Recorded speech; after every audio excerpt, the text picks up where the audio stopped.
Welcome to Brew. I'm Tom Brennan, and today I'm going to show you a beer and give you the process of a beer that you've already figured out because it's in the title of the video. It's my quickest brew day ever. Yes, I'm going to explain to you how I made this beer, how it tastes, and a bit of a spoiler, it wasn't the best beer I ever made, but I did learn something from it. We're going to find all about that after the ska.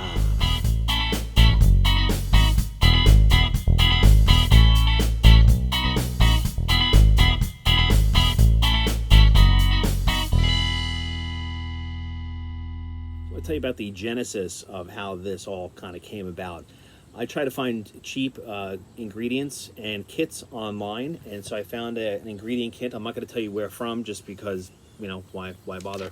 For a summer wheat special, and to help save on shipping, I asked some folks in some of my homebrew clubs if anybody wanted in on it, and one home brewer, Mike, said, "Yeah, I'll do it. I've never made an extract batch before, so I'll try it. Why not?"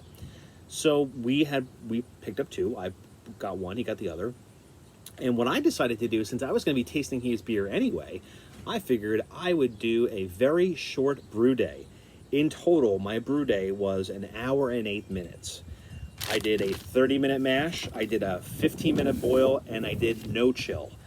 And I'm going to show you how I did all of that as we do our little Scooby-Doo going back in time as my papers are flying all around. And then after that, we're going to go back and we're going to come back here and I'm going to show you how the beer came out and how it compared to Mike's. So let's go back to brew day now. While my water is heating up for the mash or mini mash, I was able to measure out an ounce of Magnum hops to make up for the difference in the IBUs, since I'm only doing a 15-minute boil. I also have collected my other 2 gallons of water that is on the stove as we speak, warming up to a boil. Might as well, right? And then I'm also got another pot that I'm warming up, and I'm going to be sticking in my LME in there to kind of get it a little bit more viscous, so I can dump right into the pot while we're right as we are about to start the boil. It's been a while since I've done an all extract batch or mini mash batch, so I may be using the wrong terminology, so don't hate me, okay? Let's check the temp here. I'm at 176, 177 looks like. I'm just gonna go ahead and drop it in there anyway, because, you know, I could leave the lid off and that'll cool it down a little bit. I'm gonna check this in the half hour. I'm gonna check this in the half hour that I have anyway, so I'll just leave the lid off. And there we go. There goes the mini mash at 177. And it's currently 10:52. Time check, 10:52. So we got a half hour of this mini mash. My timer is up on my mash. Trust me, it has been 30 minutes. I can't show you the timer because it's on my phone where I'm shooting the video. All right, let's take off this here. Got my mash. By the way, this mash has a lot of, I have to look at the recipe, but has a lot of oats in it.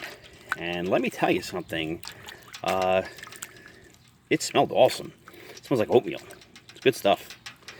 All right, before I'm gonna take this out, and then I'm gonna take this out, I'm gonna squeeze the bag a bit, and then I'm gonna be putting in my hot water, the hot water that I had boiling inside. And I am doing this because I do not want to burn myself for the sake of shooting a video. Sorry, but safety first. I've got my, I'd say, worked up to a boil right now.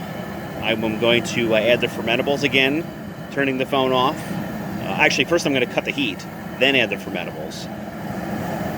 So this way I don't get it all over myself. And that LME is very, very sticky, so sorry, but I'm going to cut away right now. I've got the water added. Take a look there, and you can see the 5 gallons.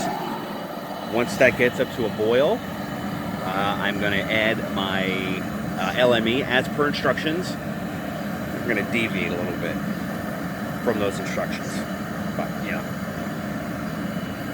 I think I know what I'm doing. As you can see, the wort is just about up to a boil, so this is where the tweak comes in.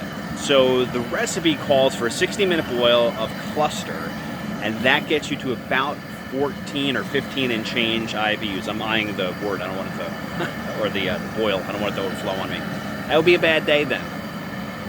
So what I did is I figured out that if I add an ounce of Magnum, which is in here, an ounce of Magnum will get me up to that 15 IBU in 15 minutes. So I'm just going to ditch the hops that came in the recipe and then drop this in once everything starts to come up to a boil, which it's about to do right now, so I'm going to stop videotaping myself. Here we are, we're starting to get a little bit of a hot break going on. I'm going to stir this up a bit. Actually, I'll do it right now. Because this pot is so small, I have to be careful of how this boil is going to happen. So, and the great thing is I can see the marking on there. So it looks like we're going to have a boil over. So I'm going to kill the heat a little bit. Just going to let this go for just a little while longer, just to get this hot break over with. And and then we'll get to the actual boil itself. I'm turning off. Oh, did I get it? Nope, gotta go, bite. Alrighty, here we are at the boil. I had to prevent that boil over.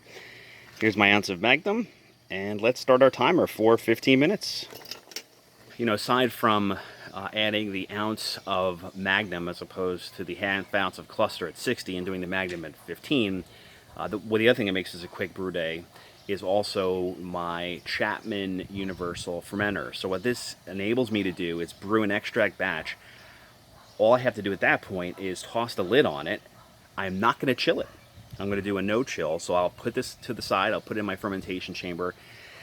Maybe tomorrow morning I'll take a look and I will see how it's going, but I'm going to guess it'll be fine. I won't have to worry about a thing aside from a truck with a boat on the back of it getting in the video. But yeah, so this no chill method is really going to make this day even quicker. It is really, really good to do a no chill. Well, at least we'll see what happens. But I guess at this point, if you're watching the video, there has been somewhat success. Otherwise, I wouldn't be posting it. That's a little hint, by the way. If things don't work out, I don't post it on YouTube. Sorry, the cat's out of the bag now. Let me get back to the boil because I don't have much time left.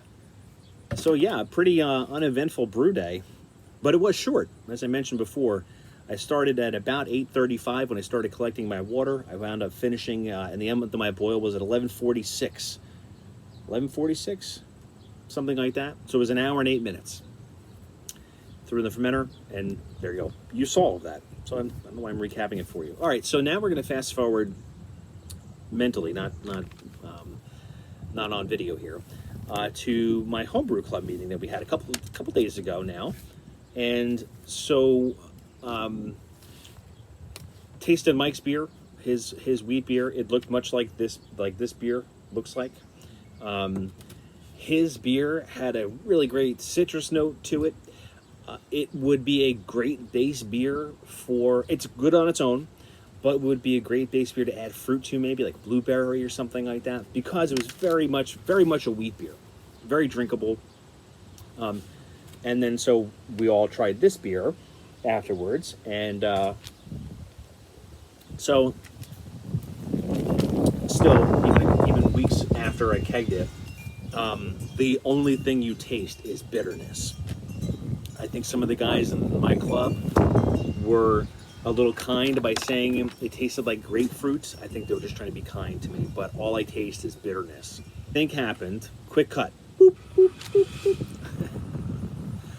What I think happened was that after the 15-minute boil, even though I pulled the hops out, I think still some of those oils were in the beer and were still bittering the beer far after I cut the flame because I didn't chill it at all. And what I've read up online now that I figured out, like, what's wrong with this beer, what people say about no chill is that they add different times to their hop charge. Like, they take 20 minutes off the boil when they're doing a no chill. So what probably happened was that this 15 IBU hop charge actually should be higher than that, because it really should have been as if I put it in at 35 minutes. Does that make sense? So that's why it was so bitter. if I were to do this another time, which I probably would, I think I would follow that method of taking 20 minutes, adding 20 minutes to my hop charge, even if I'm only doing a 15-minute boil, and especially if I'm doing a no-chill method. So I think those two in combination really made this beer taste bitter. I am now going to throw this beer out. I'm going to dump it because I have another beer in the pipeline, and I'm not going to punish myself by having bad beer. And I know it's bad because I tasted Mike's, and his tasted much better than mine. So these are just kind of opportunities where you can experiment. You could learn from other people's mistakes. So hopefully at this point in time, you figured out that this beer was not terrific. And then if you're going to make some adjustments like I did, I modified my brew day like 3 different ways to Sunday, that you need to also make some other adjustments as well. Feel free to comment. I'll be more than happy to answer any of your questions below. But I figured, you know, not everything is going to be a success. And I figured that now would be a good opportunity for me to show you a beer that is not a success. Because why not, right? Everybody learns from their mistakes. Until next time, everybody, have a good one, and cheers. Maybe not with this beer, though. Take care.